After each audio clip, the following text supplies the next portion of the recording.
नमस्कार, मैं हूं बॉबी और आप देख रहे हैं एशियन स्काई न्यूज। तेलंगाना के कांचा गाचीबोल्वी इलाके में 400 एकड़ जंगल काटे जाने की घटना ने पूरे देश में हंगामा खड़ा कर दिया है।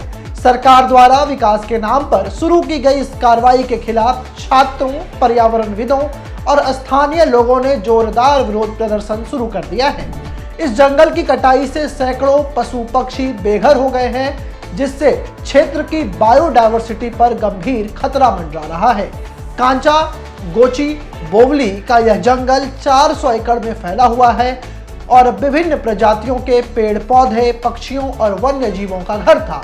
बताया जा रहा है कि तेलंगाना सरकार ने इसे जमीन को औद्योगिक विकास और IT पार्क के लिए इस्तेमाल करने की योजना बनाई है। इनके लिए 30 मार्च से JCB मशीनों और बुलडोजरों के जरिए पेड़ों को काटने का काम शुरू किया गया है। प्रत्यक्षदर्शियों के अनुसार इस दौरान कई जानवरों के शव भी मिले हैं, जबकि पक्षी अपने घोंसलों के उजड़ने से सड़कों पर भटकते नजर आए।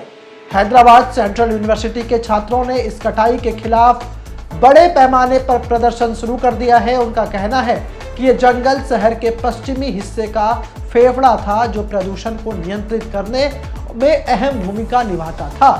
आप सुनिए पहले क्या कुछ कह रहे हैं ये छात्र। हमको हमारा 400 एकड़ जमीन चाहिए, बस और कुछ भी नहीं। ये सारा लड़ाई बस उसी के लिए है।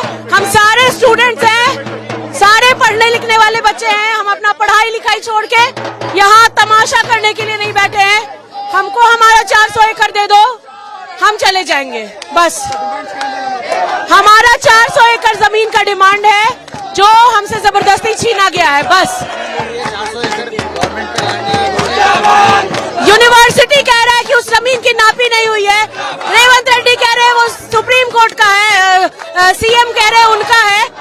ऐसा नहीं चलता है, हम बेवकूफ नहीं हैं। इसके अलावा पर्यावरणविदों ने भी चेतावनी दी है कि इस कटाई से स्थानीय तापमान में 1 से 4 डिग्री सेल्सियस तक की बढ़ोतरी हो सकती है, जिससे जलवायु असंतुलन और पानी की कमी जैसी समस्याएं बढ़ेंगी।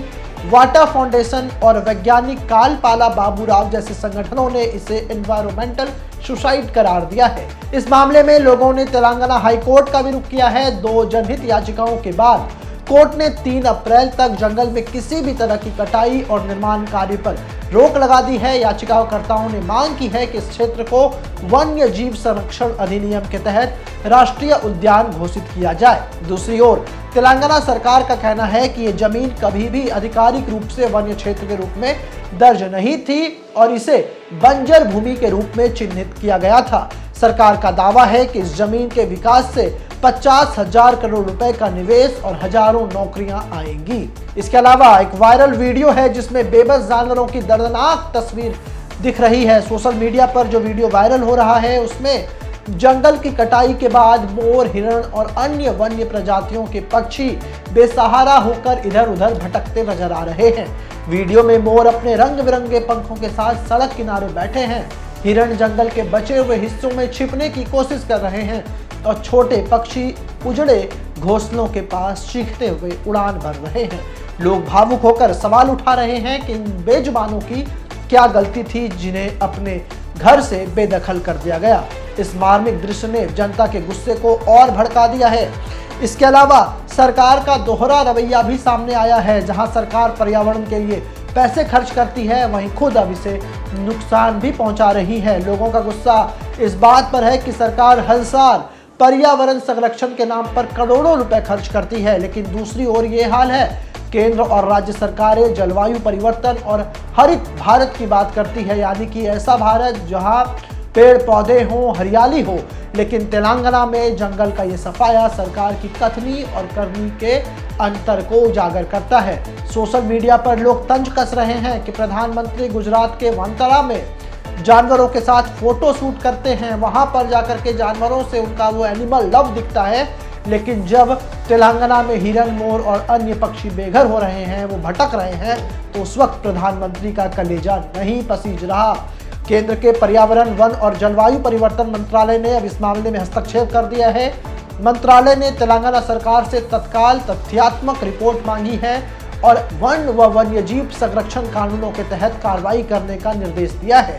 सोशल मीडिया पर भी ये मुद्दा बहुत ट्रेंड कर रहा है। लोग सरकार के इस कदम को पर्यावरण की हत्या बता रहे हैं और इसे रोकने के लिए ऑनलाइन याचिकाएं शुरू की गई हैं। बॉलीवुड अभिनेत्री राम सामंथा, रूथ प्रभु और दिया मिर्जा जैसी हस्तियों ने भी इस विरोध में अपना समर्थन दे दिया है। फिलहाल तेलंगाना हाईकोर्ट के अगले आदेश का इंतजार है, लेकिन सवाल ये बना हुआ है कि विकास और पर्यावरण संरक्षण के नाम पर उनके बीच में संतुलन आखिर कैसे बनाया जाए। कांचा गोची बोवली का यह जंगल अब केवल जमीन का टुकड़ा नहीं बल्कि एक बड़े पर्यावरणीय और नैतिक मुद्दों का प्रतीक बन गया है। बहरहाल आप इस पूरे वीडियो पर क्या सोचते हैं, अपनी प्रतिक्रिया कमेंट कर हमें जरूर दें और ऐसे ही तमाम खबरों के लिए आप हमारे साथ बने रहें। ऐसे ही तमाम खबरों के लिए आप हमारे YouTube चैनल को सब्सक्राइब करें। साथ ही आप चाहते हैं कि सबसे पहले ये खबर का नोटिफिकेशन आपको मिले तो बेल आइकन को दबाना ना भूलें। इसी के साथ हमारी टीम आपके लिए लेकर के आई है एक जबरदस्त मौका, एक गिफ्ट जीतने का। आप इस वीडियो को 15 ग्रुपों में शेयर कर दिए गए नंबर पर अपना स्क्रीनशॉट भेजें, जिसके बाद हमारी टीम आपको देगी एक शानदार गिफ्ट वाउचर।